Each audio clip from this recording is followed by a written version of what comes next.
नमस्कार। श्रीमती मोहरी देवी तापड़िया कन्या महाविद्यालय जसवंतगढ़ के इस यूट्यूब चैनल पर मैं प्रवक्ता हनुमान मन शर्मा आप सभी विद्यार्थियों का हार्दिक स्वागत और अभिनंदन करता हूं।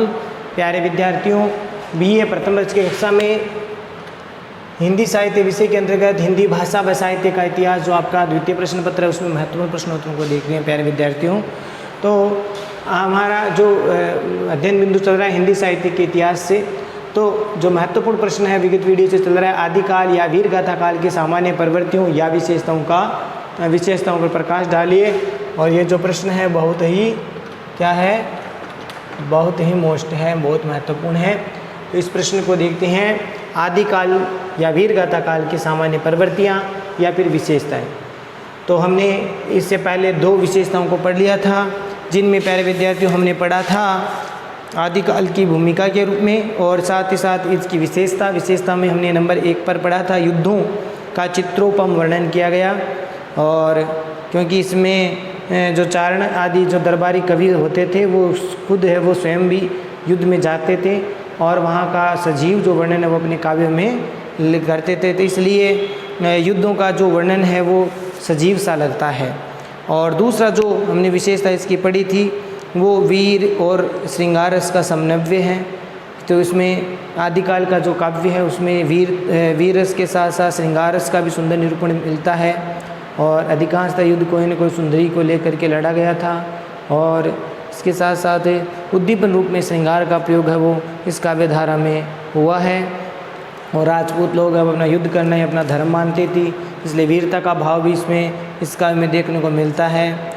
और यहाँ उक्ति प्रचलित थी कि वर्ष 12 बरस लोग कुकर जिए और 13 ले जिए सियार और वर्ष 18 क्षत्रिय जिए आगे जीवन को धिक्कार, इस प्रकार की उक्तियाँ प्रचलित थी। तो यहाँ पर 18 वर्ष होने के बाद अगर क्षत्रिय जीवित रहता है, युद्ध नहीं करता, तो उसको जीवन का धिक्कार है, इस प्रकार की बातें वहाँ प्रचलित थी। और प्यारे विद्यार्थी, उसमें श्याम सुंदर दास जी ने इसके बारे में कहा है कि वीर है वो युद्ध करने के पश्चात जब थक जाते थे या मन बहलाने के लिए उनको विश्राम काल में प्रेम की आवश्यकता होती थी, तो उस समय ये जो कवि लोग हैं वो उनके श्रृंगार रस से ओतप्रोत रचनाएं उनको सुनाते थे। तो इस प्रकार काव्य में रस राज श्रृंगार के बिना काम नहीं चलता था। तो इस प्रकार से श्रृंगार रस है वीर रस का सहकारी भी बनता था और वीर रस है वो श्रृंगार का सहकारी भी बनता था। और साथ में आदिकालीन जो वीर गाथात्मक काव्य में वीर और श्रृंगार रस का सुंदर समन्वय देखने को मिलता है। कभी वो वीरता का उत्पादक बनता था, कभी श्रृंगार रस के साथ वीर रस का जो है सहकारी बन जाता था। अब है तीसरी विशेषता प्यारे विद्यार्थियों, इतिहास और कल्पना। देखिए, इतिहास और कल्पना इस बिंदु पर देखिए, आदिकालीन साहित्य में ऐतिहासिकता का निर्वाह बहुत ही कम हुआ है। क्यों हुआ है? देखिए कि ऐतिहासिकता का निर्वाह बहुत कम हुआ है, आदिकालीन साहित्य में कम हुआ है, क्योंकि चारण कवि अपने आश्रयदाताओं को प्रसन्न करने के लिए उनकी अत्यधिक प्रशंसा करते थे, अतिशोक्ति लगा करके वर्णन करते थे, ठीक है, अतिरंजित वर्णन करते थे। तो चारण कवि है वो अपने आश्रयदाता जो राजा थे उनको प्रसन्न करने के लिए बहुत अधिक बड़ाई करते थे, अत्यधिक प्रशंसा करते थे, ताकि वो खुश होकर के उनको कुछ दे पुरस्कार रूप में। इस कारण वे अपने आश्रयदाताओं की प्रशंसा में उनका युद्ध ऐसे राजाओं के साथ भी बता देते थे जो उनके समकालीन नहीं थे। कई बार वो चारण कवि अपने राजाओं की प्रशंसा करने के लिए उस राजाओं का वर्णन है वो अपने जो दरबारी अपने जो राज्य आश्रय में जो राजा रहते थे, जिनके राज्य में वो रहते थे, उन राजाओं का वर्णन इस प्रकार से बहुत अधिक वर्णन कर देते थे कि वो जो कई बार उन राजाओं के साथ युद्धों का वर्णन कर देते थे जो राजा उस समय थे ही नहीं, यानी वो समकालीन राजा नहीं थे। तो ऐसे राजाओं का साथ बता देते जो समकालीन नहीं थे, यानी उस समय के राजा नहीं थे उस काल के, फिर भी उन राजाओं के साथ युद्ध का दृश्य वो दिखा देते थे। तो इस प्रकार से उनकी काव्य रचनाओं से हमें ऐतिहासिकता का अभाव मिलता है, क्योंकि उनका मेल नहीं मिलता। वो राजा ऐतिहासिकता का वर्णन है वो उस पहले के राजा ऐसे कर देते थे। तो इस प्रकार से कहा जाता है कि ऐतिहासिकता का अभाव था। इस कारण ही इस काल की जो अधिकांश रचनाएं वो अप्रमाणिक सिद्ध हो गई थी, क्योंकि चारण कवि जो है कुछ भी लिख देते थे राजा को खुश करने के लिए, तो उनकी अत्यधिक बढ़ा चढ़ा करके वर्णन वो करते थे। साथ ही साथ कई बार इतनी ज़्यादा बढ़ाई कर देते थे कि उन्हें ऐसे राजाओं के साथ युद्ध करना बता देते थे जो उनके समकालीन थे ही नहीं। तो इस प्रकार से ये ऐतिहासिकता की कमी के कारण, ऐतिहासिकता का अभाव था इन रचनाओं में, इस कारण से इस काल की जो अधिकांश रचनाएं वो अप्रमाणिक सिद्ध हो गई थी। ठीक है, जैसे हम पृथ्वीराज रासो की रचना को, चंद्र बरदाई की रचना को पढ़ते तो कुछ कभी अर्ध प्रमाणिक मानते, कुछ प्रमाणिक मानते, कुछ अप्रमाणिक मानते, तो उनका पूरा पता नहीं चलता, तो अधिकांश रचनाएं जो है अप्रमाणिक सिद्ध हो गई। इस काल में रचे गए साहित्य में देखो क्या बात थी, घटनाओं का वर्णन कल्पना से भरा था, यानी कल्पना से ओतप्रोत थी ये रचना। तो इस काल में रचे गए साहित्य, इस काल में रचे गए साहित्य में घटनाओं का वर्णन है वो कल्पना से क्या था, भरा था। तो इस प्रकार से हम कह सकते हैं कि आदिकाल के जो कवि थे वो ऐतिहासिकता की तरफ ध्यान उनका नहीं था। जो चारण कवि थे वो केवल आश्रयदाताओं को प्रसन्न करते थे और इसलिए इनके प्रशंसा में ऐसे उनका युद्ध ऐसे राजाओं के साथ भी बता देते थे जो उनके समकालीन नहीं थे। ऐतिहासिकता के अभाव के कारण ही इस काल की अधिकांश रचनाएं अप्रमाणिक सिद्ध होती है। अगली विशेषता देखो, राष्ट्रीय दृष्टिकोण का अभाव। प्यारे विद्यार्थियों, दूसरी विशेषता क्या है, राष्ट्रीय दृष्टिकोण का अभाव। राष्ट्रीय दृष्टिकोण का आदिकाल की रचनाओं में अभाव देखने को मिलता है। जैसे कैसे, देखिए कि आदिकाल में शासक अपने सीमित क्षेत्र को ही एक राष्ट्र मानते थे, क्योंकि राज्य व अलग अलग देश, अलग अलग राज्यों में अलग अलग राज्य और अलग अलग छोटे छोटे टुकड़ों में बंट गया था, रियासतों में बंट गया था। तो इस प्रकार से जो आदिकाल में जो शासक थे वो अपने सीमित क्षेत्र को एक राष्ट्र मानते थे, बस उसी को देश कहते थे। ठीक है, जैसे कोई बीकानेर का राजा था वो बीकानेर को अपना देश मानता था, जैसलमेर का राजा अपने जैसलमेर को, जोधपुर का राजा जोधपुर को अपना, ऐसे छोटे छोटे सीमित क्षेत्र को अपना राष्ट्र मानते थे और उसी के बारे में ही सोचा करते थे, बस उसकी रक्षा करना जानते थे। इसके साथ दूसरा और अन्य राज्य, अन्य जो जिले हैं, अन्य रियासतें, उनके बारे में उनका कोई ध्यान नहीं होता था, वो मतलब नहीं रखते थे, तो उसी के बारे में सोचा करते थे। दिल्ली के राजा को आबू के राजा से कोई मतलब नहीं था। तो इस प्रकार से हम कह सकते हैं कि राष्ट्रीयता का कोई यहाँ पर मतलब नहीं था, पूरे देश के लिए सोचे ऐसी भावना उस समय के राजाओं में नहीं थी। वह केवल मात्र अपने ही रियासत को, अपने ही क्षेत्र को बस देश मानते थे, उसी से मतलब रखते थे। चारण भी इसी तरह की संकीर्ण राष्ट्रीयता से प्रभावित थे और इनके दरबार में जो रहने वाले जो चारण कवि थे वो भी राजाओं की तरह इसी प्रकार के संकीर्ण राष्ट्रीयता से भरे थे, वो भी केवल उसी क्षेत्र को ही राजा देश मानते थे। तो चारण भी संकीर्ण माने छोटी मानसिकता वाले राष्ट्रीयता से प्रभावित थे। अतः उनके काव्य में व्यापक राष्ट्रीय दृष्टिकोण नहीं मिलता, तो चारण ही काव्य रचना करते थे। तो उनके काव्य में फिर व्यापक जो स्वरूप है राष्ट्रीय दृष्टिकोण का वो नहीं मिलता है, उनमें भी राष्ट्रीयता का दृष्टिकोण नहीं देखने को मिलता है। तो इस प्रकार से समझ में आ गया होगा आपको, राष्ट्रीय दृष्टिकोण का अभाव था। आदिकाल के शासक केवल अपने सीमित क्षेत्र को राष्ट्र मानते थे, उसी के बारे में सोचते थे। दिल्ली के राजा को आबू के राजा से कोई मतलब नहीं था। चारण भी इसी तरह से संकीर्ण मानसिकता वाले थे, संकीर्ण राष्ट्रीयता से प्रभावित थे, जिसके कारण क्या हुआ कि उनके काव्य में राष्ट्रीय दृष्टिकोण में व्यापक रूप से देखने को नहीं मिलता। पूरे भारत को वो राष्ट्र नहीं मानते थे। जनजीवन का अभाव, जनजीवन का अभाव देखिए कैसे, आदिकालीन साहित्य में केवल युद्ध व श्रृंगार का ही वर्णन है। अधिकतर जो रचनाएं हैं वो युद्ध और श्रृंगार को लेकर के लिखी गई। तो आदिकालीन साहित्य में केवल युद्ध और श्रृंगार का ही प्यारे विद्यार्थियों वर्णन देखने को मिलता है। और उस समय की जनता की सामाजिक दशा कैसी थी, जीवन मूल्य कैसे थे, किस तरह की आस्थाएं परंपराएं प्रचलित थी समाज में, ऐसा कुछ भी उन साहित्य से देखने को नहीं मिलता था। तो इसलिए जनजीवन का क्या था, अभाव था। लोगों से लेना देना, प्रजा से लेना देना नहीं था। चारण कवि केवल राजा महाराजाओं की वीरता का, युद्धों का और उनके श्रृंगारिक विलास का चित्रण करते थे। उसके अलावा जनमानस में क्या सामाजिक व्यवस्थाएं हैं, क्या राजनीतिक व्यवस्था, उसका चित्रण इसमें देखने को नहीं मिलता।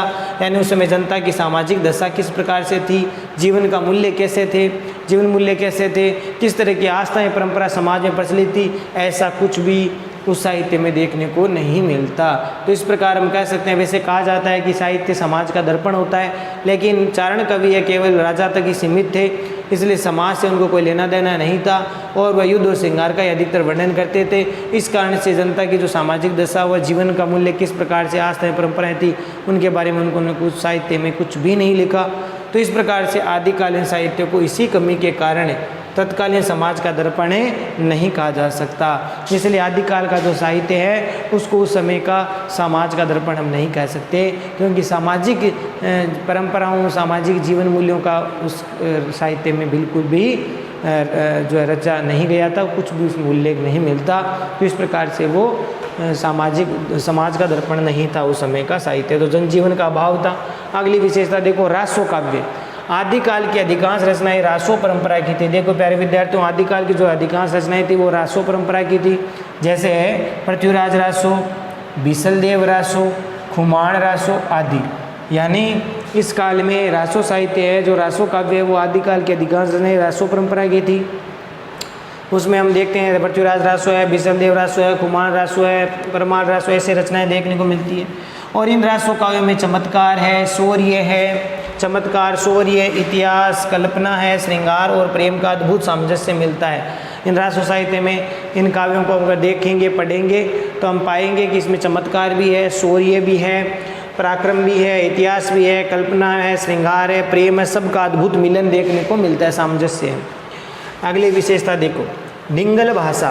प्यारे विद्यार्थियों, डिंगल भाषा, चारण कवियों ने साहित्य वो डिंगल भाषा में लिखा। ध्यान करना, चारण कवियों ने जो भाषा थी वो डिंगल थी, और पिंगल भाषा में ब्रज भाषा का मिश्रण होता है तो वो पिंगल होती है। राजस्थानी भाषा की दो शैलियाँ हैं, डिंगल और पिंगल। तो इसमें डिंगल भाषा में साहित्य लिखा गया चारण कवियों द्वारा। डिंगल उस समय की साहित्यिक राजस्थानी थी। ध्यान रखना, डिंगल उस समय जो है साहित्य लिखने में काम आती थी, वो भी कौन सी, साहित्यिक राजस्थानी। तो वो डिंगल उस समय साहित्यिक राजस्थानी थी, जो वीर रस के लिए सर्वथा अनुकूल पड़ती थी। वो क्यों? क्योंकि ज़्यादातर राजा कवि है वो राजाओं की वीरता का चित्रण करते थे, तो वो वीर रस के लिए बहुत ही अनुकूल भाषा थी डिंगल। और इस भाषा में प्यारे विद्यार्थियों, यानी डिंगल भाषा में, डिंगल जो राजस्थानी भाषा है उसमें संस्कृत के, पाली के, अपभ्रंश के, फारसी के, अरबी आदि के शब्द भी देखने को मिलते हैं। यानी राजस्थानी साहित्य में डिंगल भाषा के साथ साथ संस्कृत के भी शब्द मिलते हैं, पाली, अपभ्रंश और फारसी, अरबी आदि के शब्द देखने को मिलते हैं। अब देखिए छंद और अलंकार। प्यारे विद्यार्थियों, इस काल के आदिकालीन जो साहित्य है उसमें छंद देखिए। आदिकालीन साहित्य में अधिकांशतः देखिए छप्पे छंद है, रोला छंद है, दोआ है, तोमर है, तोटक छंद है, गाथा छंद है, उलाला छंद इत्यादि छंदों का प्रयोग हुआ है। अधिकांशतः आदिकालीन साहित्य में देखिए प्यारे विद्यार्थियों, छप्पे छंद, जो कि चंद्र बरदाई जी का प्रथम बहुत ही उनका क्या बोले, उनको फेवरेट छंद था। ये बहुत ही अनुकूल छंद था उनके लिए, बहुत ही उनके पसंदीदा छंद था। छप्पे, रोला, दोआ, तोमर, तोटक, गाथा, उलाला, गाहा, इस प्रकार के छंदों का प्रयोग देखने को मिलता है। चंद बरदाई जी का जो पृथ्वीराज रासो है उसको तो प्यारे विद्यार्थी छंदों का अजायब घर कह सकते हैं। ठीक है, जैसे रीतिकाल में केशवदास जी के रामचंद्र जी का कुछ छंदों का अजायब घर कहा जाता है, ऐसे आदिकाल में चंद बरदाई का पृथ्वीराज रासो को अगर देखें तो वो छंदों का अजायब घर हम कह सकते हैं, या ऐसा लगता है। बहुत सारे छंदों का प्रयोग चंद बरदाई ने किया है पृथ्वीराज रासो में, तो ये छंदों का अजायब घर हम कह सकते हैं। चारण काव्यों में देखिए प्यारे विद्यार्थियों, अलंकारों का भी प्रयोग चमत्कारी ढंग से हुआ है। खूब अच्छे अच्छे अलंकारों का प्रयोग किया है, और अपने आश्रयदाता को खुश करने के लिए अपनी रचनाओं में अलंकारों का खूब अच्छे से प्रयोग वो करना जानते थे। तो काव्य रचनाओं में अलंकारों का प्रयोग भी चमत्कारी ढंग से हुआ है। अंत में देखिए प्यारे विद्यार्थियों, निष्कर्ष के रूप में देखते हैं। संक्षेप में हम कहा जा सकता है कि वीर गाथाओं की अधिकता के कारण आदिकालीन साहित्य में कई कमियां दिखाई देती है प्यारे विद्यार्थियों। हालांकि हम कह सकते हैं कि वीर गाथाओं की अधिकता ज़्यादा थी, वीर रस के ओतप्रोत रचनाओं का बाहुल्य था। तो इस प्रकार से वीर गाथाओं की अधिकता के कारण आदिकालीन साहित्य में कई कमियाँ रह गई थी, यानी उसमें ये जनजीवन का अभाव था, राष्ट्रीय दृष्टिकोण का अभाव देखने को मिलता है। तो ये कमियां भी दिखाई देती है। फिर भी ये काल जो था आदिकाल, वो ओजस्वी भावों और शौर्य निरूपण की व्यंजना करने में अनुपम रहा है।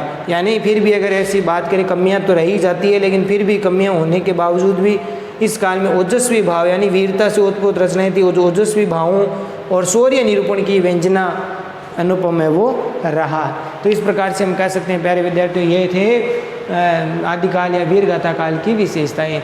तो देखिए मुख्य रूप से इतिहास और कल्पना है, हमने शुरू से पढ़ा। तो पहला जो हमने विशेषता पढ़ी आदिकाल की, युद्धों का चित्रोपम वर्णन। दूसरी विशेषता थी वीर तथा श्रृंगार रस का समन्वय।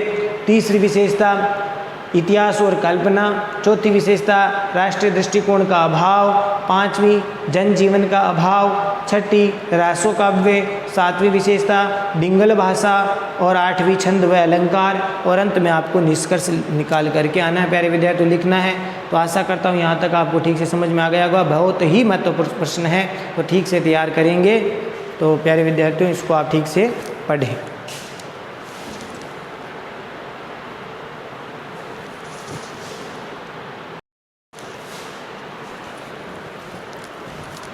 तो प्यारे विद्यार्थियों, आज के लिए बस इतना ही। अगले वीडियो में पुनः उपस्थित होंगे।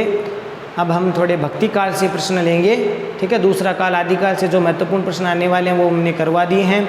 आदिकाल का नामकरण हो, काल विभाजन हो, और ये आदिकाल के जो और रचनाएँ थी उनके बारे में, रचनाकारों के बारे में, और साथ ही आदिकाल की प्रमुख विशेषता, ये बहुत ही महत्वपूर्ण प्रश्न है। तो लगभग 4-5 जो प्रश्न हमने करवाए हैं वो आप ठीक से तैयार करें। उन्हीं में से प्रश्न अब आते हैं, तो इनको ठीक से पढ़े, नोट्स बनाए और याद भी करें। चैनल को लाइक, शेयर और सब्सक्राइब करना ना भूलें। जय भारत, जय हिंदी। धन्यवाद विद्यार्थियों।